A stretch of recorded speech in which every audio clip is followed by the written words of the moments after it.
You're not doing the intro.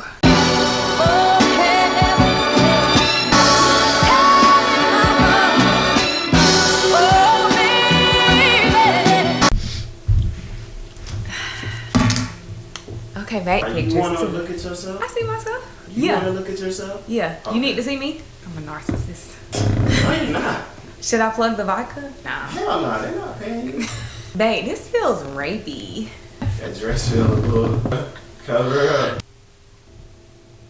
So, Lauren Whitney. Yes. Welcome. Wait. What's up, y'all? Welcome back to the channel. It is Lauren Whitney, and I do beauty, motherhood, and affordable lifestyle content. If you are new to my channel, make sure to subscribe and hit that notification bell. My special guest is the creative director for today's content. Go ahead, babe. All right, cool. So, yeah. Welcome back, you know what I mean? Check it out. Today I'm just going to ask you some questions. Maybe give your subscribers a little insight to who you really are. Now, how are you today? I'm doing good. How's your mental health? Tell me about it. I was so nervous. Like, I had this crazy anxiety building up to this video. I'm excited to share our dynamic. If y'all like this video and y'all want to experience more of my boo, let me know in the comments down below. And babe, if the people talk and they want more of you.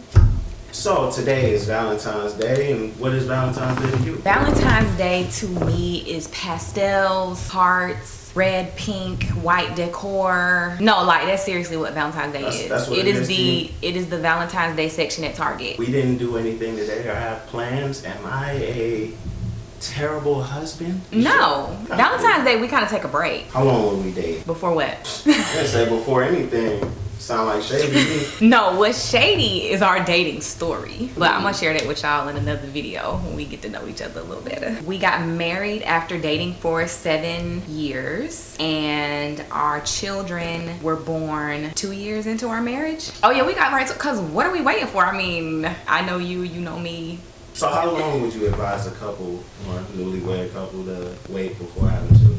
Oh, I think that totally depends on how long you've been dating, for real. I will honestly say the way we did things was like the best way and the best decision for us, because I felt like we totally knew ourselves separately, together. So when it was time to tackle kids, I was like 100% like, I'm ready. Like, I know this who I want my baby daddy to be. Like, when you have kids, the inexperience really is pretty thick. If you have been in like a long-standing relationship and had the time to enjoy each other either prior to or during marriage, then yeah, go ahead and have kids. But if you're like in a relationship where y'all got married in a shorter period of time, I might wait a little bit longer to have kids, just because kids they gonna try you. They're gonna try you, they're gonna try your relationship. So before we got married, right?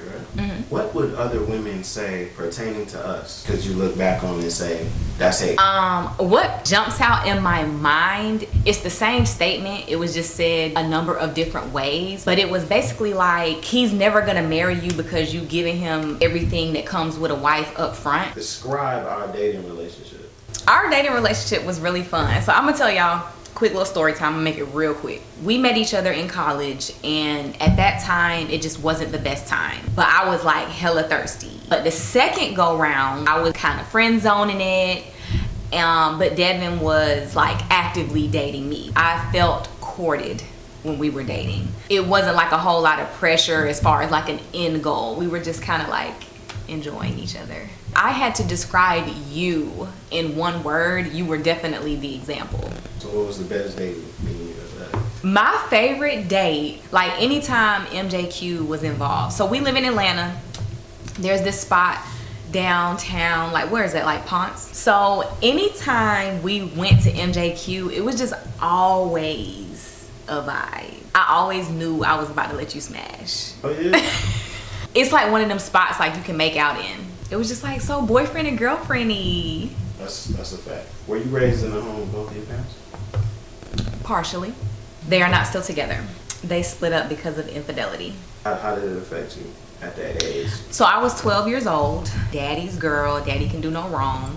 Like, not necessarily painting one parent as the villain, but it felt like being snatched away from a parent. Did your attitude change towards your father? No. I think it was like the light I saw him in always, like my whole life. Who you owe that to, though? Probably my mom. I will add my attitude changed towards my mom. And why do you think that is?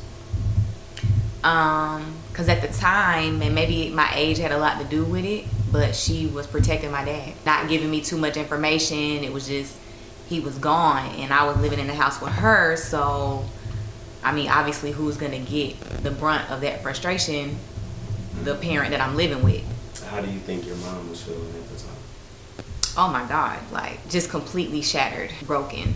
Okay, so how do you think that affected you in your relationships, romantically? I feel like I dated like a person that did not come from a broken home. I loved and still love very, very hard. Very much walk the straight and narrow in relationships, even if I might happen to be with somebody that might not deserve that. What positive and healthy dynamics did they have that you can recall? Their love language was very outward, words of affirmation.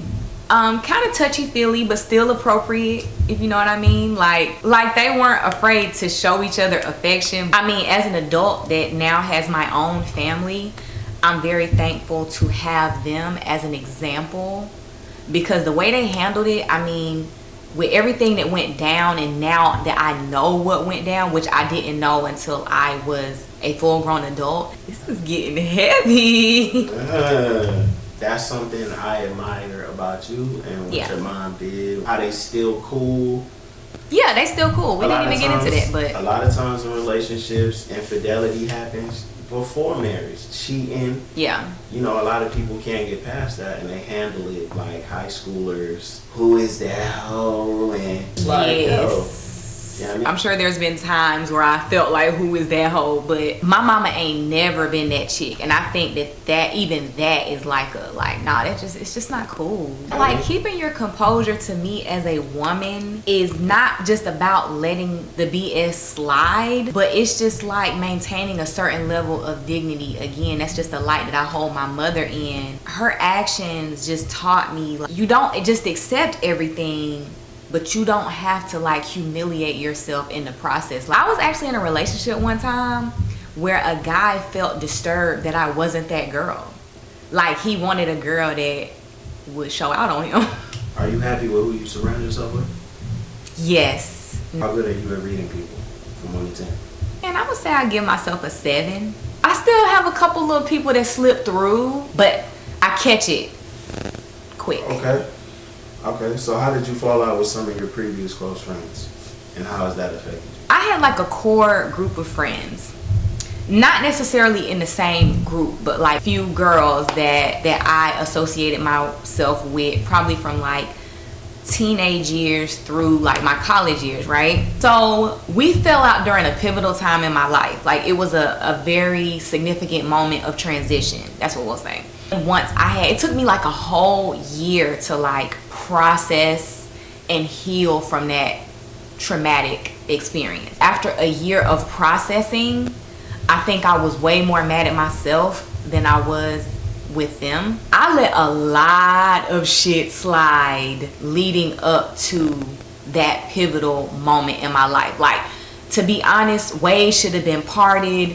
People should have been weeded out way before that process. And I was so mad at myself, furious with myself for letting it get to that point. It's just my gut instinct to be trusting of other women and be friendly, and I think that might be the only child in me. So the reason I give myself a 7 now is because I think a 7 is a pretty high number. I think that's pretty high alert. From that experience, and what that experience has taught me is just as second nature as it is for me to feel that way from a nice encounter, I'm not so quick to say that's my friend or that's a potential friend, because as easily as I can fall into with that, I snap out of it that quick. But I like that about myself. Like, it's growth that I see in myself. Could you explain to your subscribers your relationship with other girls when you were younger? Middle school, high school, it was a lot of bullying. So when I say bullying, I'm not talking about I'm talking about all levels. So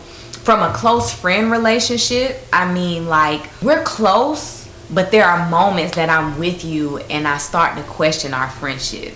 It might be a demeanor you have towards me at certain times that makes me feel like, are we friends or are we okay? What would you say was the main cause of the bullying? Boys?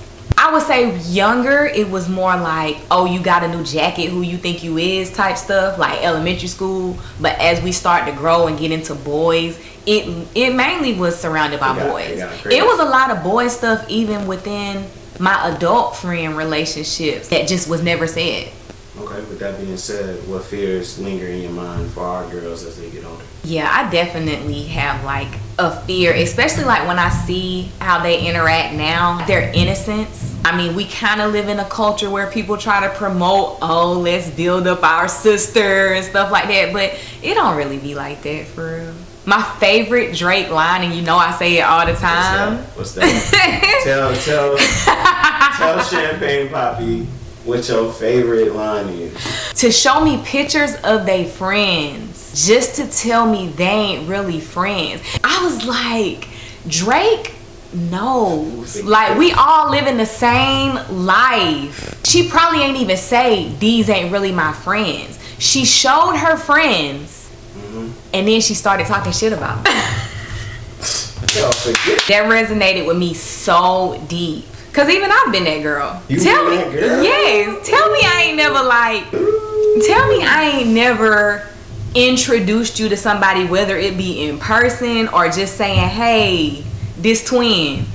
And then a couple months, years into it, it's like, babe, so-and-so did some.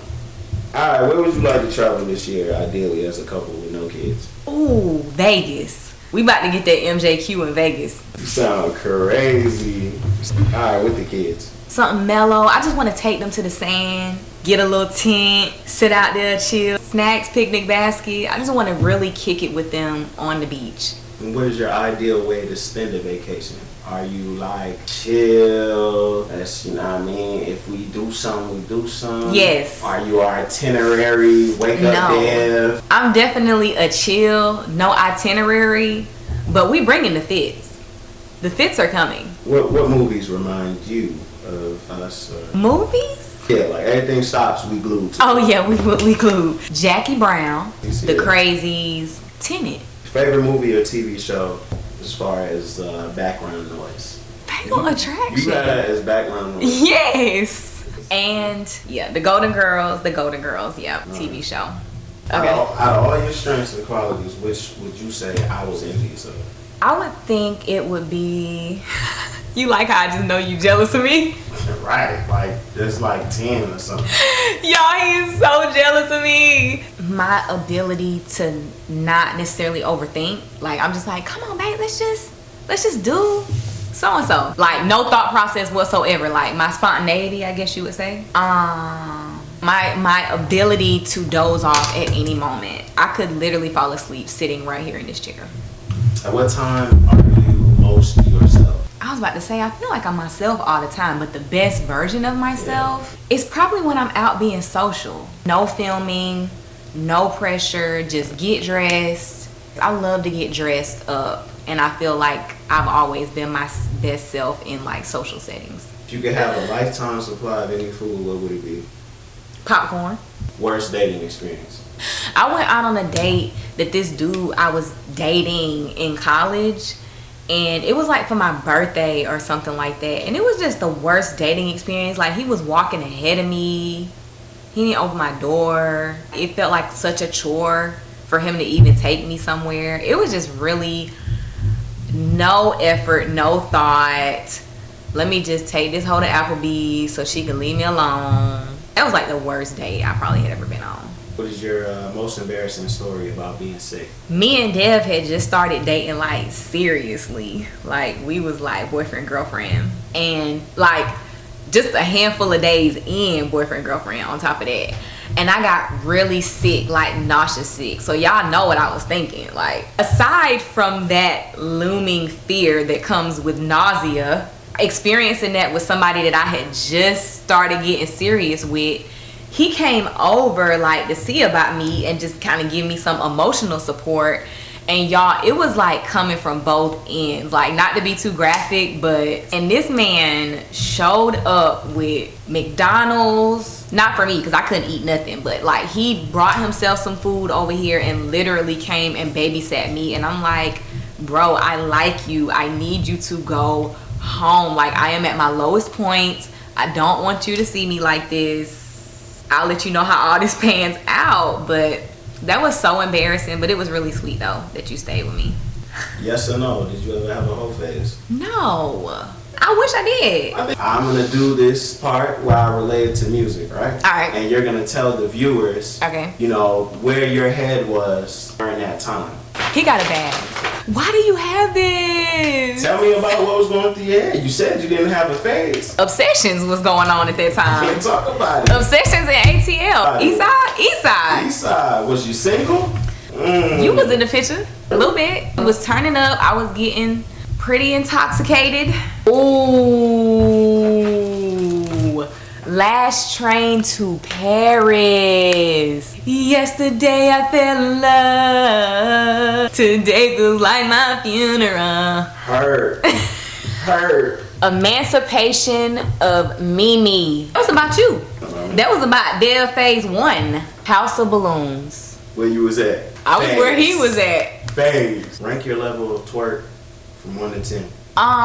You know what? Now I'm like a 1. I was never like, I could never throw it in a circle. I'd have made it far in life without it. Alright, well there you have it, man. Lauren Whitney, man. Thought you knew me. Thank y'all so much for watching this video. Let me know in the comments down below what you thought about it. I gave true, honest, straight from the heart and the top of the dome answers. So now y'all finally know who y'all dealing with. Make sure y'all like, comment, and subscribe. Also, I wanted to come back on here real quick to just let you guys know that that interview really got me in my feelings. Like, it's so crazy, and I think it's because I don't know, it's like I almost like borderline feel uncomfortable, but this video is like all about vulnerability. My relationships with people in general has always been something that I've kind of struggled with. I don't know if it's because like I'm an only child, so I hang on a little tighter to friendships and relationships than what's healthy for me. It's like I almost have a unrealistic expectation of people. I do have people that are in my life who I love very dearly, and I know that that love is reciprocated back towards me. The person that you see on YouTube, this is me. I have always moved through life as though there is a camera on me. The star of my own show since I was a kid. So I think that sometimes that has compromised my relationships with others, especially girls and other women. You kind of have to find your tribe. I think this is the most comfortable I've ever been in my life, and I want to say I had to cross over a bridge of isolation to even get here. Even like family relationships, some I brought to this side, some I didn't. These are the type of videos that I search for on YouTube whenever I'm in like a dark place, because we all want to know that there's somebody out there that can relate to whatever it is that we may go through. And the more silly that it is to us, the more we want to find that one person or handful of people that have gone through the exact same thing. If you're battling with something like that, or if you feel like you can relate to me, I just want you to know that you are not alone.